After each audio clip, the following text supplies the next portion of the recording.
Estamos leyendo Escrito con la sangre de mi corazón, el octavo libro de Diana Gabaldón, y voy a leer de los capítulos 70 a 73 del libro.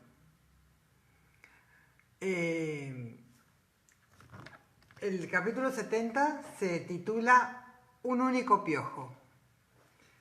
Apenas hacía una hora que había amanecido y no cabía la menor duda de que sería otro día de calor abrasador. Pero por el momento el aire aún era fresco y tanto William como Gott estaban contentos. Se abrió paso entre la ingente masa de hombres, caballos, cureñas y demás impedimenta de guerra, silbando con suavidad "The King enjoy his home again". Ya estaban preparando las carretas. Se levantó una gran nube de polvo revuelta y atravesada por la luz dorada del sol naciente, allí donde se encontraban los carreteros, situados cerca de la división de von Knighausen, que se hallaba acampada a menos de 500 metros, al otro lado de Middletown. Saldrían de inmediato rumbo a Sandy Hook y esperaba sinceramente que Jane, Fanny, Seb y Colenso salieran con ellos.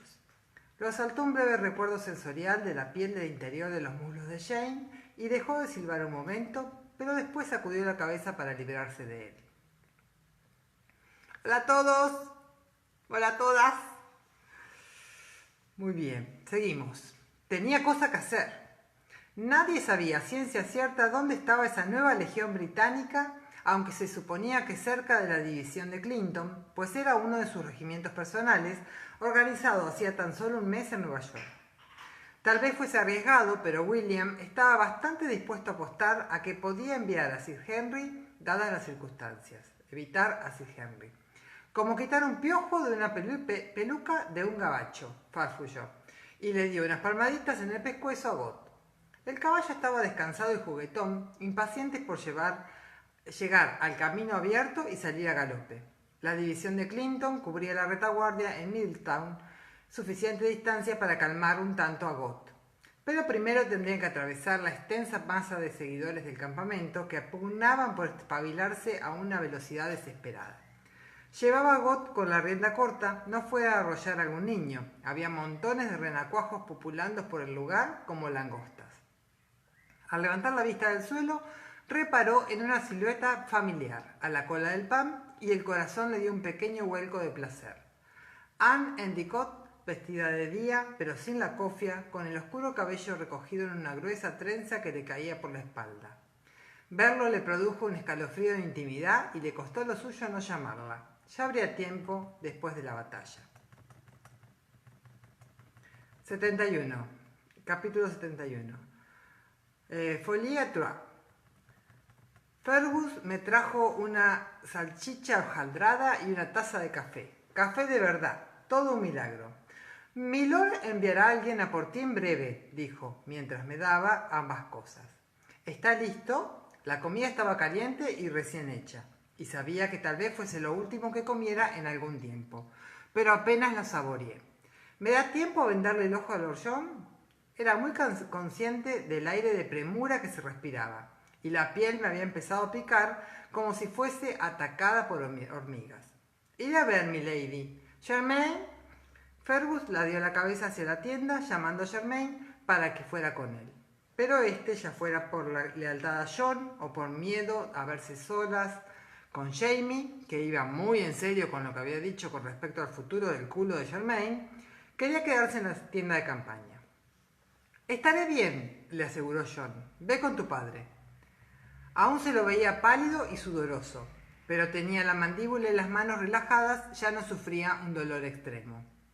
«Estará bien, sí», le dije a Germain, si bien hice una señal afirmativa a Fergus, que se alejó sin decir más. «Tráeme hilas limpias, ¿quieres? Luego puedes venir a ayudarme mientras su señoría descansa. En cuanto a ti», me dirigí a John, «quédate tumbado, mantén el ojo cerrado y hazme el favor de no meterte de ningún puñetero lío, si es que es posible». Me buscó con el ojo bueno, escozando una mueca de dolor cuando el movimiento hizo que le tirara el malo. «¿Me está acusando a mí de ser el responsable del embrollo que me causó este daño, señora? porque recuerdo perfectamente que usted tuvo algo que ver en su origen. Sonaba bastante enfadado. Yo no tuve nada que ver con que acabaras aquí, aseguré con firmeza, aunque noté que las mejillas se me encendían. Germain, ¿has encontrado las hilas? ¿No traerá moscas la miel, abuela? Germain me dio las hilas que le había pedido, pero se quedó junto al catre mirando ceñudo a su ocupante. Ya sabes lo que dicen, se cazan más moscas con miel que con vinagre. Supongo que no le puedes echar vinagre, ¿no? Tenía sentido. No estábamos a mucha distancia de los carreteros, oía resoplar y resbunar a las mulas y las moscas recién despiertas, aún adormiladas, zumbaban junto a mis oídos desde el momento mismo en que empecé a retirar el vendaje. Veamos, vinagre no, pero tal vez la menta ayude. Busca el bote de flor de lis y unta con ella la cara y las manos de su señoría. Pero cuidado con los ojos. Después trae la cajita. Soy más que capaz de darme el ungüento yo mismo, interrumpió John, y extendió una mano hacia Germain. Dámelo.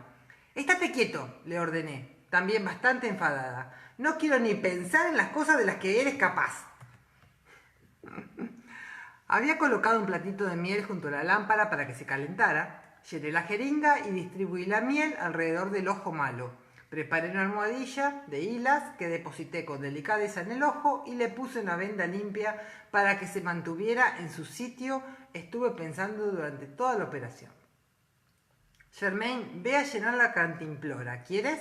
Estaba a la mitad, pero él la cogió amablemente y salió dejándome a solas con John. ¿Quieres que Germain se quede contigo? Pregunté, al tiempo que metía las últimas cosas en el botiquín. ¿Y Fergus? Añadí vacilante. No, contestó algo sobresaltado. ¿Para qué? Pues para protegerte. Por si volviera Monsieur Buchon, me refiero. No me fiaba lo más mínimo de Percy, y también albergaba mis dudas con respecto a que Fergus estuviera a su lado, pero se me había ocurrido que quizá John pudiera ofrecerle cierta protección a él. Ya. Cerró el ojo bueno un instante y lo abrió de nuevo. Bueno, ciertamente yo soy el responsable de ese embrollo, afirmó entristecido. Pero si bien es evidente que Germain es una presencia formidable, no necesitaré a un guardaespaldas. Dudo mucho que Percy tenga intención de agredirme o secuestrarme. ¿Le tienes afecto? Pregunté con curiosidad. ¿Acaso es asunto tuyo si es así? Repuso sin alterarse. Me ruboricé más, pero respiré hondo unas cuantas veces antes de contestar. Sí, aseguré al rato. Sí, yo creo que lo es. Sea cual fuera mi papel en el origen de este foliatroa, sugirió, y me eché a reír. Le había dicho lo que era un foliatrux, en referencia a la obsesión que compartían la señora Figg y la lavandera con los pantalones amigdalados. Por ejemplo, pero sí, es asunto mío por Jamie, ya que no por ti. Pero también era por él. La impresión y la impetuosidad de los recientes acontecimientos me habían impedido examinar detenidamente la situación, pero estaba bastante segura de que Jamie lo había hecho. Y ahora que estaba despierta por completo y sin que me distrajeran mis asuntos, empezaba a ser consciente de todo a una velocidad incómoda. ¿Recuerdas a un tal capitán André? Pregunté de pronto. ¿John André? Asistió a la Miss Chanza. Puede que en el curso de los últimos días haya perdido algunas cosas, replicó con cierta acritud, pero no he perdido ni la memoria ni el cerebro, aún, añadió con énfasis. Claro que lo recuerdo. Un joven muy sociable y artístico. En Filadelfia lo invitaban a todas las reuniones. Forma parte del Estado Mayor del general Clinton. ¿Sabías que también es un espía? Sentía los latidos del corazón en los oídos. De pronto notaba el corsé demasiado apretado. ¿Estaba a punto de hacer algo terriblemente irrevocable? Me miró con cara de evidente sobresalto. No. ¿Por qué diablos lo crees? Y medio segundo después, ¿y por qué diablos me lo cuentas si lo crees? Porque, dije, con toda la serenidad de que fui capaz, dentro de 1 año o 2 lo pillarán. Lo encontrarán tras las líneas americanas vestido de civil con documentos incriminatorios en su poder, y los americanos lo ahorcarán. Las palabras quedaron suspendidas en el aire, visibles como si estuvieran escritas en humo negro. John abrió la boca y volvió a cerrarla, a todas luces desconcertado. Yo percibía todos los sonidos del campamento a nuestro alrededor: charlas, gritos ocasionales, los caballos y las mulas, el redoble de un tambor a lo lejos, llamando a los hombres a qué, alguien cerca practicando con el pífano, la aguda nota deteniéndose siempre en el mismo punto, el ruido sordo y el chirriar continuos de la muela, afilando frenéticamente metal por última vez, y el creciente zumbido de las moscas. Se estaban colando en la tienda en pequeñas nubes de carnívoras. 2 de ellas se posaron en la frente de John y fueron apartadas de mal humor. El bote de repelente de insectos estaba en el catre, donde lo había dejado Germain. Lo cogí. No, respetó él con aspereza, al tiempo que me lo quitaba de la mano. Puedo yo. No me toques, te lo ruego. La mano le temblaba y le costó un tanto quitarle la tapa, pero no lo ayudé. Me había quedado helada, a pesar del calor sofocante que hacía en la tienda. Se había rendido a Jamie personalmente, le había dado su palabra. Sería Jamie quien tendría que entregarlo al general Washington. Tendría que hacerlo. Demasiadas personas habían presenciado el incidente y sabían dónde estaba John y a esta altura lo que era. John no se incorporó, pero se las arregló para sacar un pegote de grasa entolada del bote y untárselo en la cara y el cuello. En tu ropa no había nada, observé con un atisbo de esperanza. Ningún documento incriminatorio, me refiero. Llevaba en el bolsillo mi nombramiento cuando los rebeldes me cogieron, a las afueras de Filadelfia, contó, pero con un tono abstraído como si en verdad no importara. Se extendió el ungüento con brío en las manos y las muñecas. No es una prueba de espionaje en sí misma, pero sin duda es una prueba de que era un oficial británico sin uniforme y podría decirse que tras las líneas americanas por aquel entonces. No hables más, querida mía, es muy peligroso. Tapó el bote y me lo dio. Será mejor que te vayas, dijo, mirándome en los ojos y hablando en voz baja. No deben encontrarte a solas conmigo. ¡Abuela! Germain abrió la tienda, rojo como un tomate bajo el abundante flequillo. ¡Abuela! ¡Ven deprisa! Papá dice que Grandpère te necesita. Se fumó y yo cogí a toda prisa mis cosas, cargándome con sacos y cajas.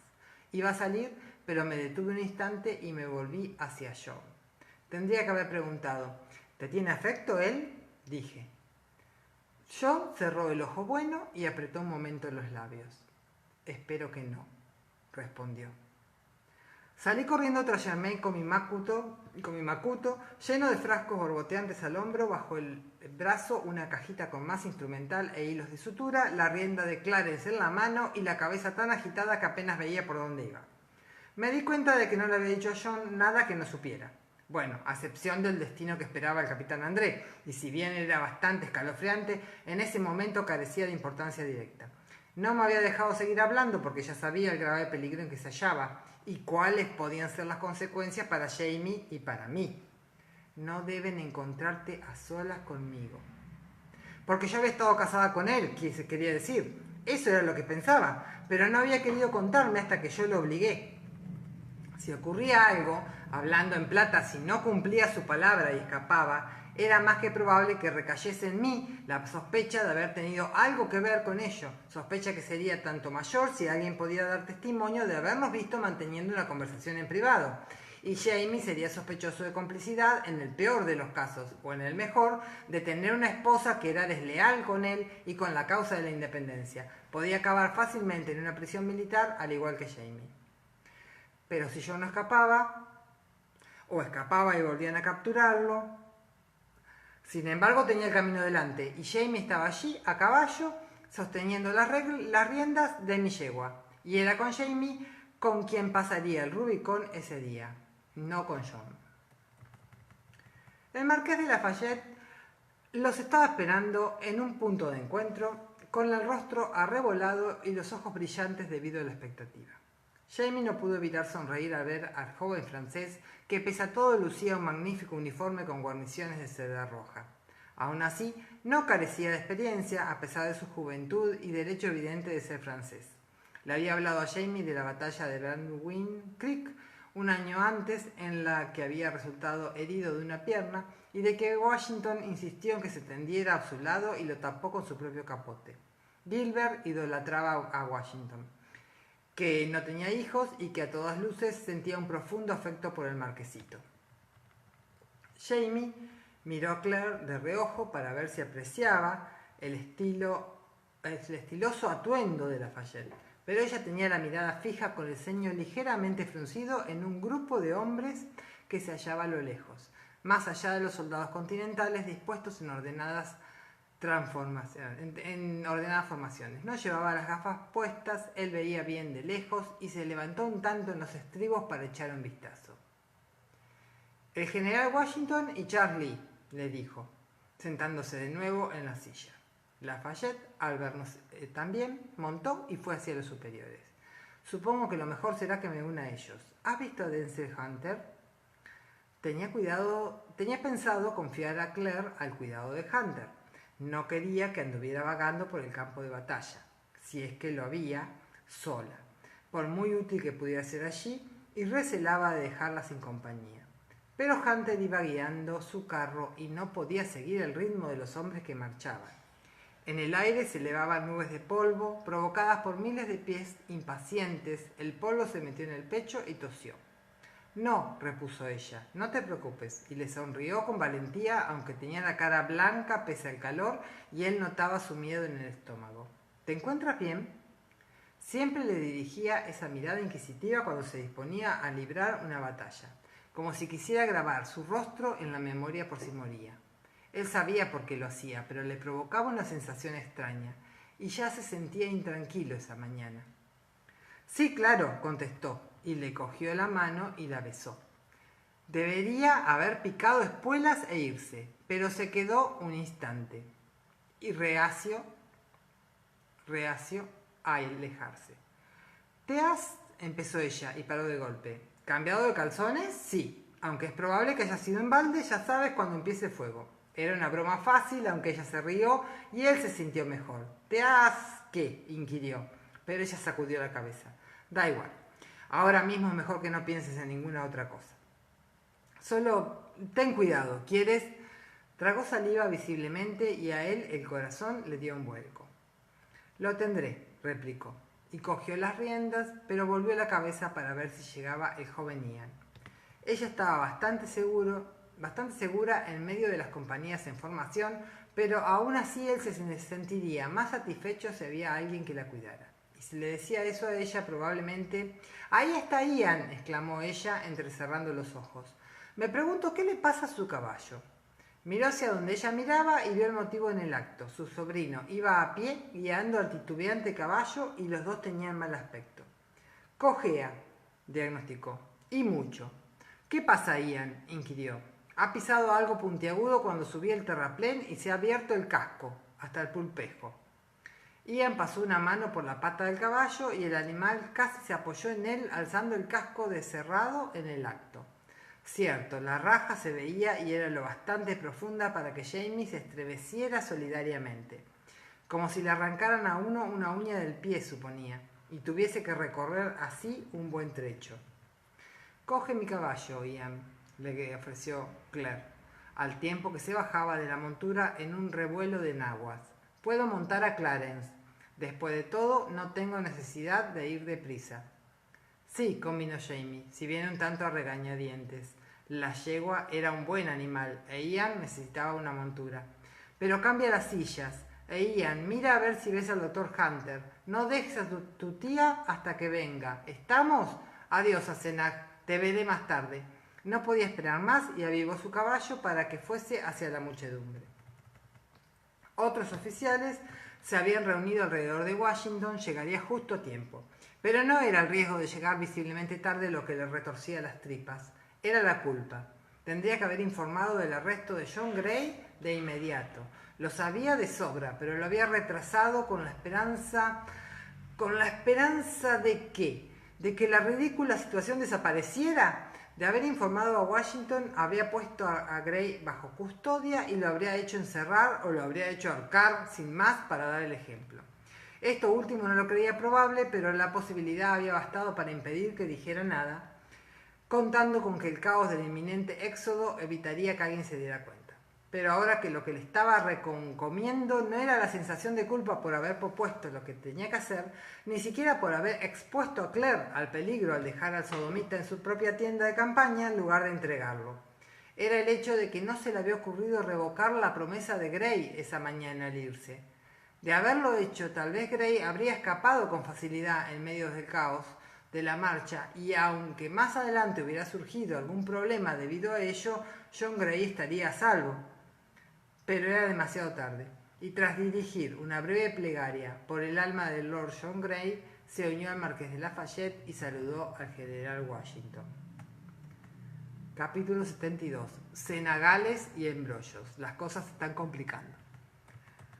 Por el terreno discurrían 3 riachuelos, cortándolo. Allí donde la tierra era mullida, el agua había ahondado y el riachuelo corría por un abrupto barranco con las orillas cuajadas de árboles jóvenes y maleza. Un granjero con el que había hablado mientras reconocía el lugar el día anterior le había dicho cómo se llamaban: Divining Brook, Spotswood Middlebrook y Spotswood Northbrook. Pero Ian no estaba nada seguro de saber cuál era el que tenía delante. Allí el terreno era extenso y bajo. El arroyo desembocaba en una suerte de zona hundida, pantanosa, y se alejó. Mal sitio para un hombre o un caballo. Uno de los granjeros había llamado a los barrancos cenagales, y le pareció que era una buena palabra. Miró el riachuelo arriba en busca de abrevaderos buenos, pero el barranco era demasiado pronunciado. Tal vez un hombre pudiera arreglárselas para bajar hasta el agua, pero no caballos o mulas. Ian los presintió antes de verlos. La sensación de un animal a la caza, acechando en el bosque a la espera de que la presa bajara a beber. Dio la vuelta al caballo con brusquedad y siguió por la orilla del riachuelo sin perder de vista los árboles del otro lado. Movimiento, la cabeza de un caballo espantando las moscas, un rostro entrevisto pintado como el suyo. Un escalofrío le recorrió la espalda y se pegó al pescuezo del caballo instintivamente, cuando la flecha le pasó rozando la cabeza. Se clavó temblorosa en un sicomoro cercano. Se erguió, arco en mano, y colocó una flecha en el mismo movimiento que lanzó a ciegas hacia donde los había visto. La flecha atravesó unas hojas, pero no acertó a nada. Tampoco lo esperaba él. ¡Moicano!, gritaron desde el otro lado, junto con unas palabras en una lengua que no entendía, pero cuyo significado estaba bastante claro. Hizo un gesto muy escocés, cuyo significado también estaba claro, y los dejó riendo. Se detuvo a arrancar la flecha del sicomoro. Tenía plumas de la cola de un pito real, pero no era un dibujo que conociera. Hablaran lo que hablasen, no era ninguna lengua algonquina. Quizás fuera algo del norte, como Assiniboine. Lo sabría si lograba verlos bien. Pero también podría ser algo más cerca, aunque lo más probable fuera que trabajaran para el ejército británico. Conocía a la mayoría de los exploradores indios que estaban en ese momento con los rebeldes, y aunque no habían intentado matarlo, podrían haberlo hecho fácilmente si hubiesen querido. La broma era más pesada de lo que cabría esperar, quizás solo porque lo habían tomado por lo que era.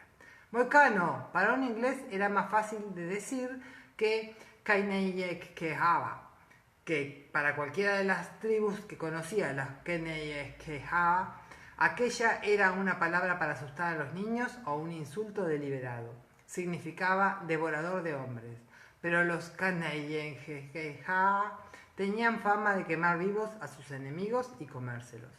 Ian no había visto nunca tal cosa, pero conocía a hombres ancianos que sí lo habían visto y hablaban de ello con mucho gusto. No quería pensar en ello. Le recordaba con demasiada viveza la noche que murió el cura en Snake Town, mutilado y quemado vivo, la noche que apartó sin querer a Ian de su familia y lo convirtió en moicano. El puente estaba arroyo arriba, a unos 50 metros de donde él se encontraba. Se detuvo, pero al otro lado del bosque estaba silente, y se atrevió a cruzarlo con los cascos del caballo avanzando con cautela por las tablas. Si allí había exploradores británicos, el ejército no estaría muy lejos. Había vastos prados más allá del bosque, a lo lejos, y tras ellos los campos de una granja de buen tamaño. Veía parte de las construcciones a través de los árboles y movimiento de hombres. Dio media vuelta a toda prisa, rodeando un bosquecillo y saliendo a campo abierto lo bastante para poder ver. Había casacas verdes en el horizonte, más allá de la granja, y se olía el azufre de las mechas en el pesado aire. Granaderos. Dio media vuelta y se dispuso a ir en busca de alguien a quien contárselo.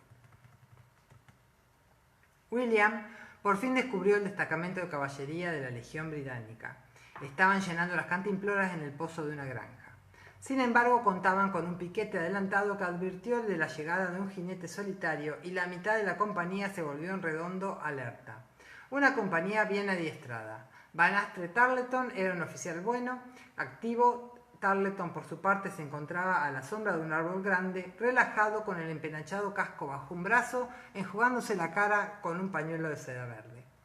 William revolvió un instante los ojos al ver semejante gesto de afectación, pero no tanto para que Tarleton lo descubriese.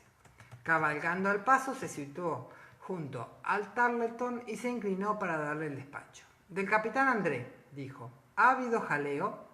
Los hombres habían estado luchando, olían a humo y algunos, con lo que parecían heridas no muy graves, estaban sentados contra el granero con el uniforme manchado de sangre.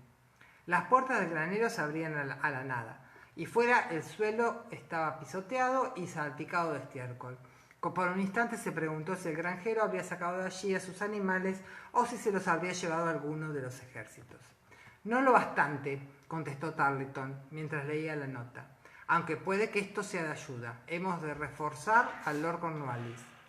Tenía el rostro acalorado y era evidente que el collarín de cuero le estaba cortando el grueso y musculoso cuello, pero parecía de lo más animado con la perspectiva que se le ofrecía. «Bien», observó William mientras cogía las riendas para dar media vuelta y marcharse, pero Tarleton lo detuvo alzando una mano. Se metió el despacho en el bolsillo, además del pañuelo verde. «Ya que te veo, Esmer, la otra noche en el campamento vi una beldad, a la cola del pan», comentó. Tarleton se sorbió el labio inferior un instante. Cuando dejó de hacerlo estaba rojo y húmedo.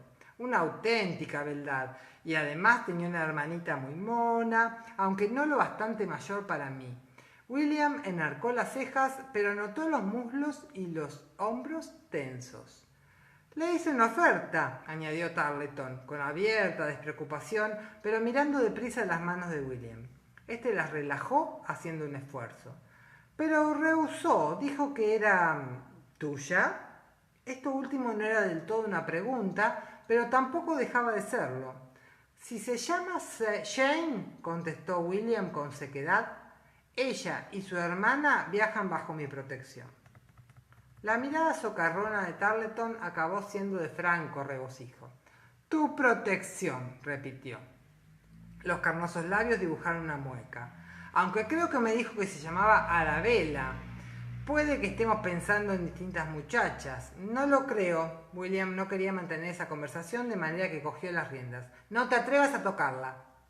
Fue un error. Tarleton jamás dejaba pasar un desafío. Los ojos le brillaban y William vio que se preparaba con las piernas abiertas. «Estoy dispuesto a pelear por ella», dijo. «¿Cómo, aquí? ¿Es que te has vuelto loco?» Se oían cornetas a lo lejos, pero no demasiado lejos. Por no hablar de los hombres de Tarleton, muchos de los cuales a todas luces estaban escuchando el desafío. «No nos llevaría mucho», añadió Tarleton en voz queda, balanceándose sobre los talones. Tenía el puño izquierdo ligeramente apretado y se frotaba la palma de la mano derecha contra los pantalones con la casaca echada hacia atrás. Volvió la cabeza al granero vacío. «Mis hombres no se meterían, pero podemos ir ahí dentro si eres vergonzoso». Vergonzoso, dicho con esa entonación particular que dejaba claro que implicaba cobardía. William estuvo a punto de decir: «La muchacha no es de mi propiedad», pero admitirlo equivalía a dar permiso a Tarleton para que fuese tras ella. Había visto a Van con muchachas a menudo. No era violento con ellas, pero sí insistente. Nunca se iba sin conseguir lo que quería de un modo u otro. Y después de lo de Harness, sus pensamientos no iban al mismo ritmo que su cuerpo. Estaba en el suelo quitándose la casaca antes de que hubiese tomado una decisión consciente. Van dejó el casco en el suelo, risueño, y se despojó de su casaca con parsimonia. El movimiento atrajo a sus hombres de golpe y porrazo, y en cuestión de segundos se vieron rodeados de un círculo de dragones que silbaban y daban ánimos a voz de en grito. El único disidente era el teniente de Van, que había adquirido un enfermizo tono grisáceo. «¡Coronel!», le exclamó, y William se dio cuenta de que el temor del hombre tenía que ver con discrepar de Van y no con las consecuencias que podrían sufrir si no lo hacía. Pero quería cumplir con su deber y extendió una mano para coger por el brazo a Tarleton. «Señor, creo que...» «Suélteme», repuso Van, sin apartar los ojos de William. «Y cierre el pico». La mano del teniente se apartó como si alguien le hubiera dado un puñetazo en el hombro. William se sintió distanciado de repente, como si estuviera presenciando aquello desde fuera, desde arriba, y esa parte de sí mismo quiso reírse de lo ridículo de la situación. Y cierto atisbo de conciencia quedó consternado. Pero la parte carnal de él estaba más que exultante y absolutamente al mando. Había visto pelear a Van antes y no cometió el error de esperar alguna señal. En cuanto la casaca verde tocó el suelo, William se abalanzó y, pasando por alto un gancho tremendo que le dio en las costillas, cogió a Tarleton por los hombros, tiró de él y le arreó un cabezazo en la cara, produciéndose un horrible sonido a hueso roto. Después lo soltó y le propinó un buen empujón en el pecho que lo hizo tambalear. La sangre le emanaba de la nariz rota y en la cara tenía una expresión de sorpresa que se tornó en el acto de auténtica furia. Tarleton clavó los talones y arremetió contra William como un perro rabioso. William le sacaba 15 centímetros a Van. Pesaba casi 20 kilos más y tenía 3 primos mayores que lo habían enseñado a pelear. Van Aster y Tarleton tenía la firme convicción de que ganaría cualquier pelea que empezara. Forcejeaban en el suelo tan entrelazados que, a decir verdad, ninguno de los dos era capaz de golpear con eficacia al otro.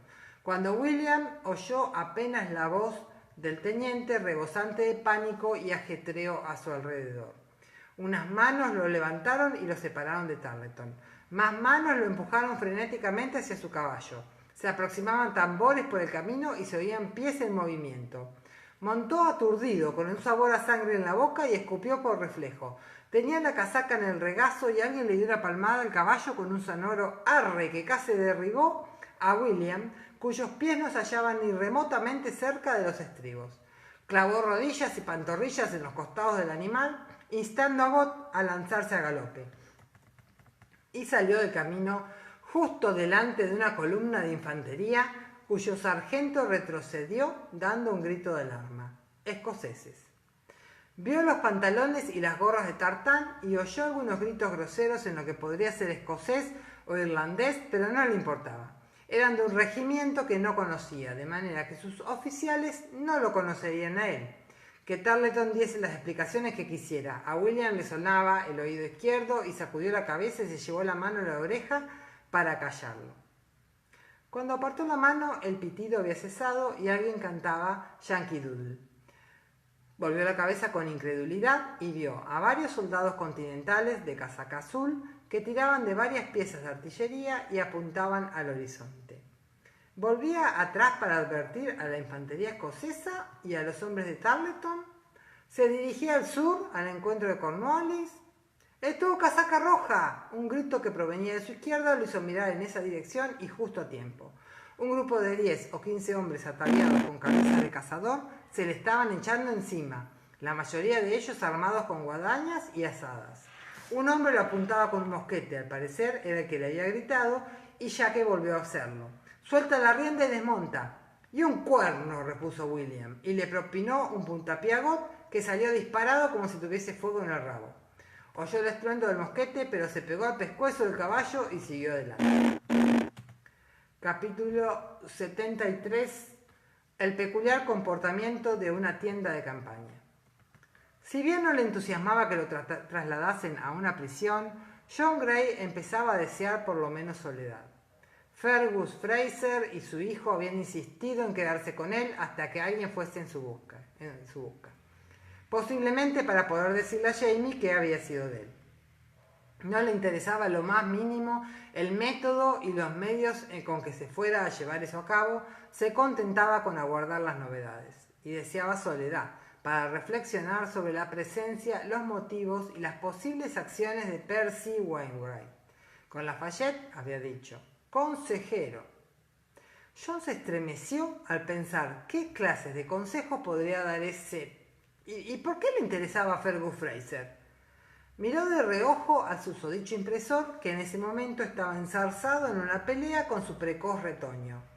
«Tú lo hiciste», Germain miraba a su padre ceñudo con la cara roja de justificada indignación. «Tú mismo me lo contaste una docena de veces o más, que fuiste a la guerra con el Grand-Père y apuñalaste a un hombre en la pierna y te subieron a un cañón cuando los soldados se lo llevaban de Prestonpans. Y cuando hiciste todo eso ni siquiera tenías la edad que tengo yo ahora».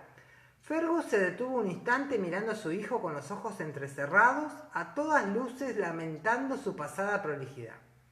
Respiró acompasadamente un instante por la nariz y a continuación asintió. Eso era distinto, afirmó sin alterarse. Por aquel entonces yo estaba al servicio de Milord, no era su hijo. Tenía el deber de asistirlo, él no tenía la responsabilidad de impedir que lo hiciera. Charmaine lo miró con asombro, frunciendo el ceño vacilante. ¿No era su hijo? Naturalmente que no, contestó Fergus exasperado. Si te hablé de Prestonpans, sin duda te he contado que era huérfano en París cuando conocí a tu grand-père. Me contrató para que trabajara de carterista para él. Sí, yo no tenía intención de interrumpir, pero no pude evitarlo. Fergus lo miró sobresaltado. Era evidente que no había reparado en la presencia de John, centrado como estaba en Charmaine. Inclinó la cabeza. Sí, milord, éramos jacobitas, ¿entiende? Necesitaba información, cartas. Ah, ya, musitó John, y bebió un sorbo de su petaca. Acto seguido, recordando que tenía modales, se la ofreció a Fergus, que lo miró atónito, pero la aceptó con otra inclinación de cabeza y bebió un buen trago. Ir detrás de un hijo errante por un ejército debía de dejarlo a uno sediento, la verdad. Pensó un instante en Willy y dio gracias a Dios porque su hijo estuviese a salvo. Aunque lo estaba. Sabía que William, claro estaba, habría salido de Filadelfia cuando Clinton retiró el ejército, tal vez en calidad de ayuda de campo no combatiente de un oficial de alta graduación. Pero no había pensado en esa suposición sumada al hecho aparente de que en esos momentos el general Washington le pisaba los talones a Clinton y posiblemente le diese alcance, en cuyo caso William... Estos pensamientos lo habían distraído de la conversación que se estaba desarrollando en la tienda y una pregunta que le dirigió Charmaine lo apartó de ellos. ¿Yo? 16.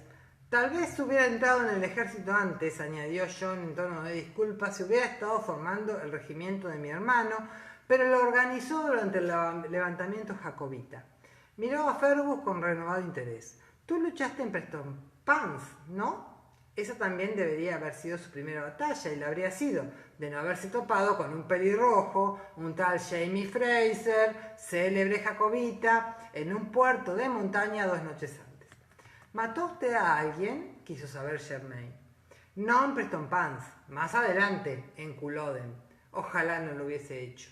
Extendió la mano para pedir la petaca. Estaba casi vacía y la apuró. Un instante después se alegró de haber sido tan rápido. De no haberse bebido la petaca, tal vez se habría ahogado. La tienda se abrió y Percy Wainwright Beauchamp asomó la cabeza y se quedó helado, con los oscuros ojos yendo de uno a otro de los ocupantes de la tienda. John sintió el impulso de lanzarle la petaca vacía, pero se lo pensó mejor y expuso con frialdad. «Disculpe, señor, pero estoy ocupado». «Ya lo veo». Percy no miró a John. «El señor Don Fergus Fraser», dijo con suavidad al entrar en la tienda con la mano extendida. «Para servirle, señor. ¿Cómo se va?» Fergus, incapaz de evitarlo, le estrechó la mano con reserva y lo saludó con una leve inclinación de cabeza, si bien no contestó nada. Charmaine produjo un pequeño gruñido gutural, pero lo dejó cuando su padre le dirigió una mirada feroz. «Me satisface enormemente encontrarlo por fin y en privado, Mr. Fraser», afirmó Percy, aún hablando en francés. Esbozó la más encantadora de las sonrisas. «Monsieur, ¿sabe usted quién es?» Fergus lo miró con aire pensativo. «Pocas personas se conocen, Monsieur», repuso. «Por mi parte me contento con dejar tal conocimiento en manos de Dios, que puede lidiar con él mucho mejor de lo que yo sería capaz. Y habiendo llegado a esta conclusión, creo que es todo cuanto tengo que decirle. Pardonnez-moi. Mi francés es muy malo, como notarán». Con esas palabras le dio un codazo a Percy al pasar por delante, lo pilló desprevenido e hizo que perdiera el equilibrio. Charmaine se volvió en la entrada y sacó la lengua. «¡Maldito gabacho!», exclamó, y desapareció profiriendo un gritito cuando su padre tiró de él para que saliera.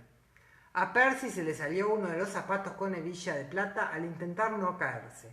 Se sacudió el polvo y los hierbajos de la media y se calzó el zapato con los labios apretados y un rubor bastante atractivo en la mejilla. ¿No deberías estar con el ejército?, inquirió John.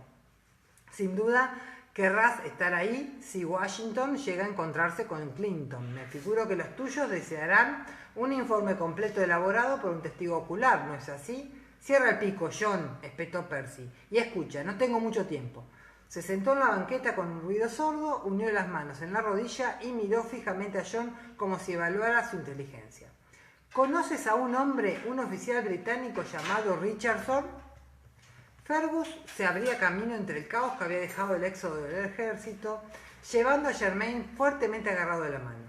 Los seguidores del campamento y los hombres que habían quedado atrás por no encontrarse en condiciones de acompañarlos, se habían lanzado a salvar todo cuanto pudieran, y nadie prestó mucha atención a los Fraser.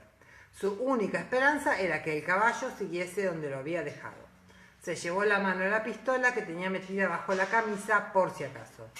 «Gabacho», le dijo Germain, sin molestarse en ocultar el tono de guasa de su voz. «¿Dijiste maldito gabacho?» «Es que lo es, papá». Germain se detuvo de pronto soltando la mano. «Papá, tengo que volver». «¿Por qué? ¿Has olvidado algo?» Fergus volvió la cabeza hacia la tienda de campaña y sintió desasosiego. Busham no podía obligarlo a escuchar y menos aún hacer algo que no quisiera, y sin embargo sentía una fuerte antipatía hacia ese hombre. A decir verdad, podía llamarse miedo. Rara vez se molestaba en mentirse a sí mismo. ¿Pero por qué iba a temer a un hombre así? No, pero Germain pugnaba por escoger entre varias ideas que obviamente intentaba expresar a la vez. El Grand-Père me dijo que me quedara con Sir John y que en caso de que volviera Monsieur Busham, escuchara lo que dijesen. ¿De veras? ¿Dijo por qué? No, pero lo dijo. Y también que yo que soy, el servidor de Sir John, su ordenanza. Tengo el deber de asistirlo. El rostro de Germain era de una gravedad conmovedora, y Fergus sintió que el corazón se le encogía un poco. Con todo, Fergus jamás había logrado dominar la manera escocesa de hacer ruidos toscos pero elocuentes con la garganta. Los envidiaba un tanto, aunque llevaba bien transmitir mensajes similares con la nariz. Según lo que dijeron los soldados, es un prisionero de guerra. ¿Tienes intención de acompañarlo al calabozo o a la prisión donde lo encierren? Porque creo que Maman iría a sacarte de allí por el cogote. Vamos, está muy preocupada e impaciente por saber que te encuentras a salvo. La mención de Marsali tuvo el efecto esperado. Germain bajó la mirada y se mordió el labio. No tengo. Me refiero que no. Pero papá, tengo que ir a asegurarme de que Monsieur Busham no le está haciendo nada malo. Y quizá ocuparme de que tenga algo de comer antes de que nos marchemos. No querrás que se muera de hambre, ¿verdad? Milord parecía bastante bien alimentado, respondió Fergus, pero la urgencia en el rostro de Germain hizo que diera un paso atrás de mala gana hacia la tienda. Germain esbozó una sonrisa radiante, de alivio y emoción en el acto, y cogió de nuevo la mano de su padre. ¿Por qué crees que Monsieur Busham quiere hacer daño a Sir John?, preguntó Fergus, reteniendo un instante a Germain. Porque a Sir John no le cae bien, ni al Grand-Père tampoco, repuso sucinto el muchacho. Vamos, papá, Sir John no está armado y a saber lo que tendrá ese sodomita en el bolsillo. ¿Sodomita? Fergus se paró en seco. Oui, el Grand-Père dijo que es sodomita. Vamos. Germain estaba casi desesperado ya y tiró de su padre por pura fuerza de voluntad. ¿Sodomita? Vaya, eso era interesante. Fergus, observador y poseedor de una gran experiencia en los asuntos del mundo y del sexo, había sacado sus propias conclusiones hacía tiempo con respecto a las preferencias de Milord Grey. Si bien, naturalmente, no se las había mencionado a Jamie, ya que el Lord inglés era buen amigo de su padre. ¿Lo sabría?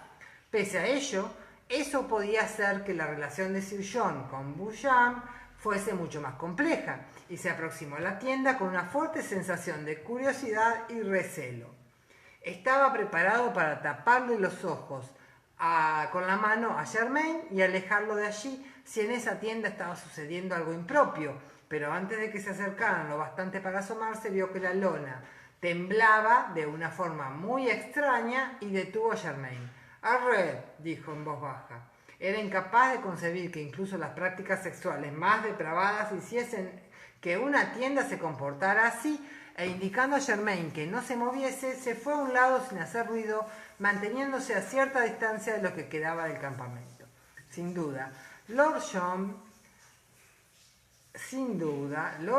se escabullía por la trasera de la tienda, lanzando quedas imprecaciones en alemán.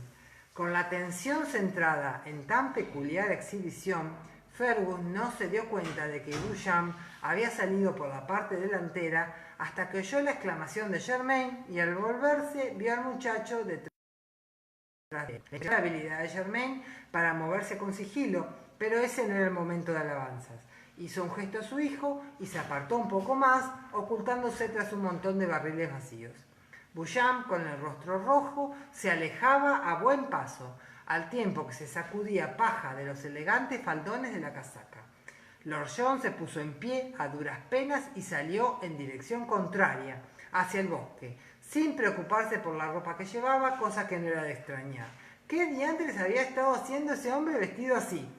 «¿Qué hacemos, papá?», musitó Germain. Fergus vaciló solo un instante mientras seguía con la mirada a Beauchamp.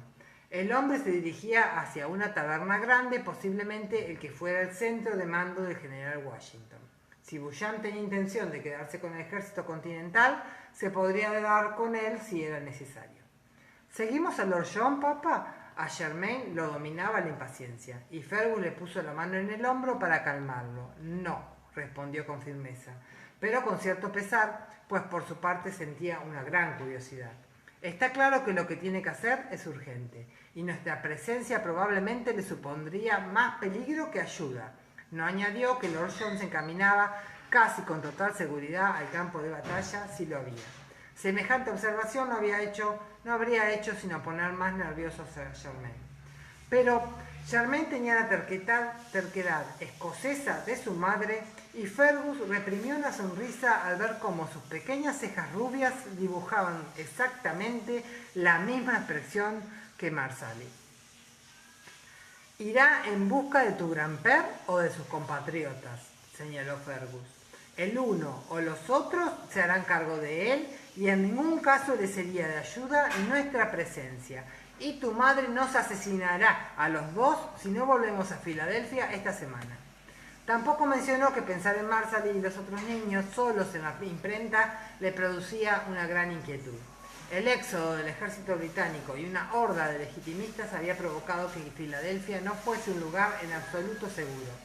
Una buena cantidad de saqueadores y rebeldes había entrado en la ciudad para coger los restos de los que habían huido, y todavía quedaban bastantes simpatizantes de los británicos que, si bien no admitían sus inclinaciones abiertamente, podían obrar conforme a ellas al amparo de la oscuridad.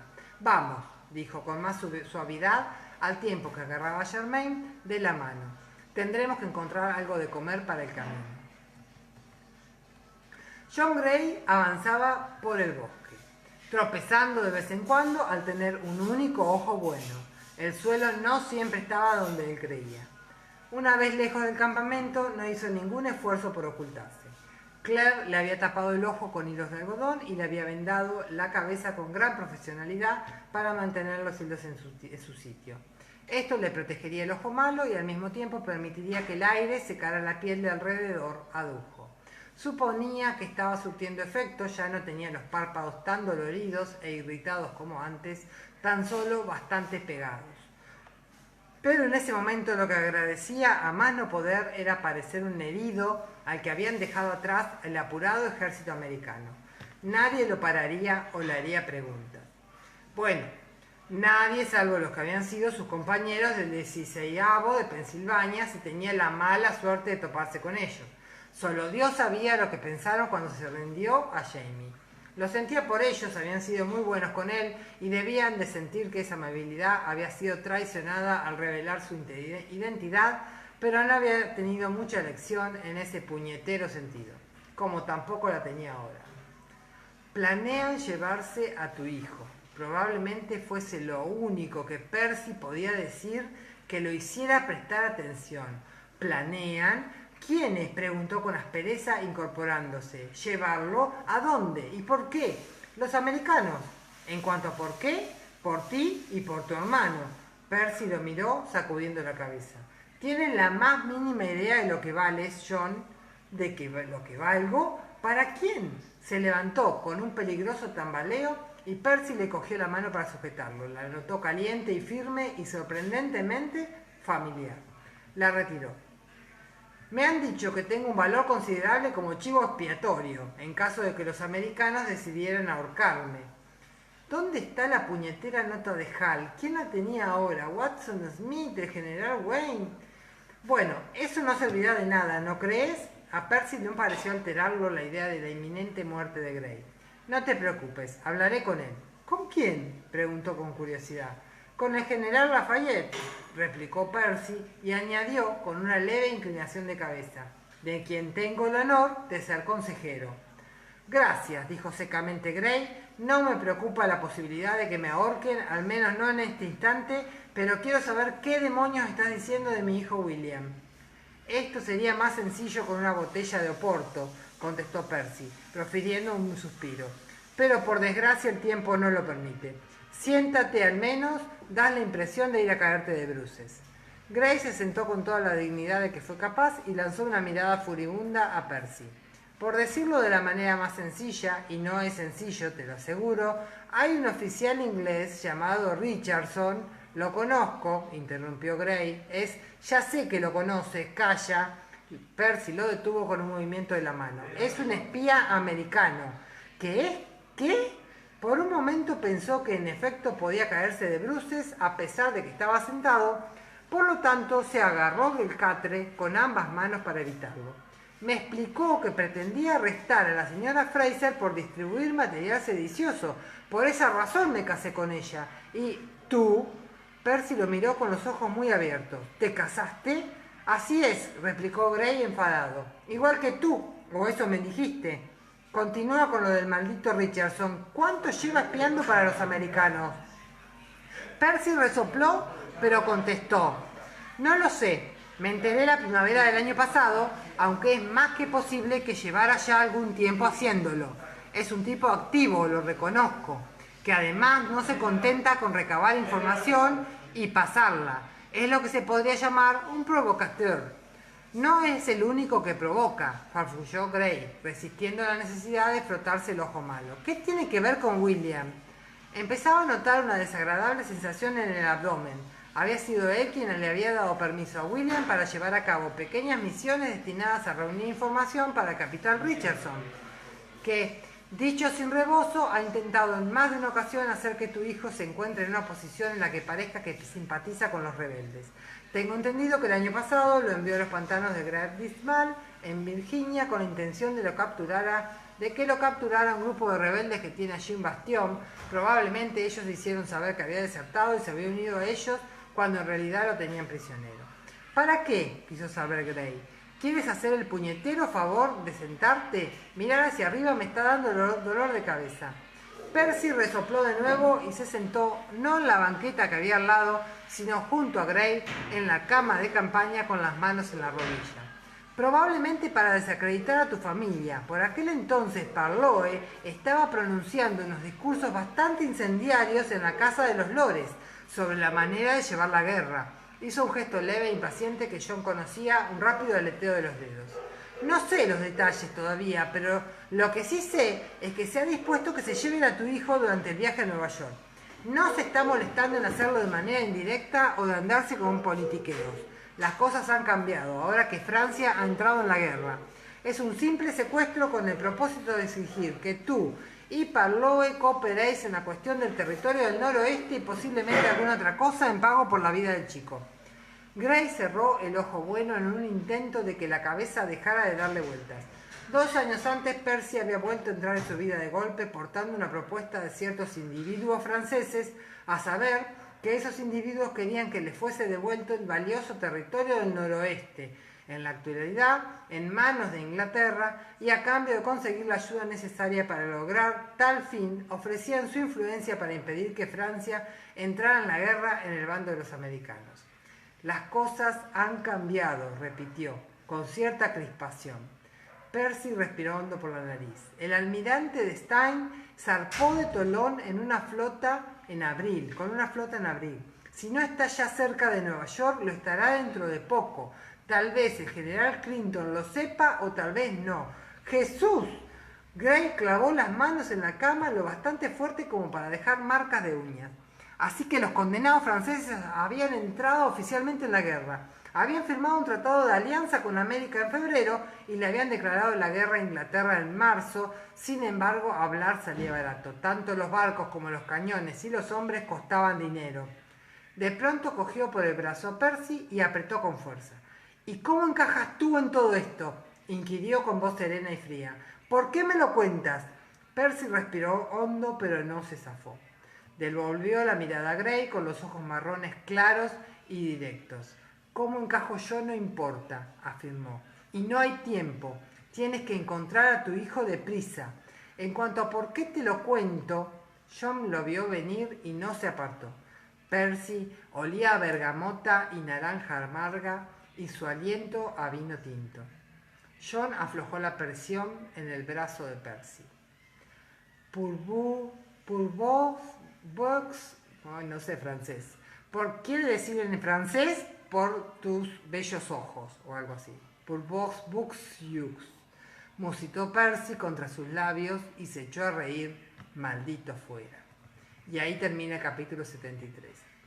Yo diría que Percy y John algo va a pasar en el libro 9. Yo diría. Porque ese Percy viene ya de hace tiempo.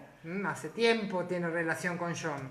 Y se volvieron a encontrar acá. No sé lo que va a pasar con John en el capítulo 9. Para mí, que va a pasar algo con Percy. Pero vaya uno a saber. Bueno, muy bien. Hemos terminado la lectura de hoy. Muchas gracias a ustedes por participar. Y muchas gracias a Blanca por invitarme a participar a mí. Un beso grande a todos y a todas. Y nos vemos en la próxima lectura. Hasta la próxima.